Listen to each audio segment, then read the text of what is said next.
Ielts Achievers. I'm here to help you out with your speakings today. Generally हमें questions पूछे जाते हैं Ielts speaking में. Do you like coffee? Do you like to drive? Do you like mathematics? अब हर question के answer में आप like yes I like mathematics, yes I like coffee, her question के आंसर में आप like नहीं बोल सकते. तो उसके लिए कुछ मैं वर्ड्स आज आपके लिए लेके आई हूँ. They are on the board. You can use love for that.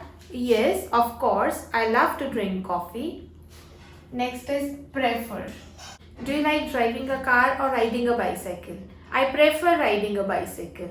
Okay. So enjoy. Do you like many friends or one friend? I enjoy the company of a single friend. The next is appreciate. Do you like sweets? Yes, of course, I appreciate sweets. The next is admire. Do you like shopping? Definitely yes, I admire shopping. So like को आप replace कर सकते हो ये 5 words के साथ.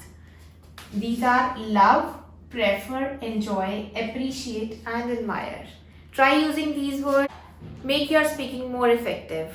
Thank you for watching this video. Please subscribe my channel and hit like the notification bell so that you get notified whenever I post a new video. Thank you for watching.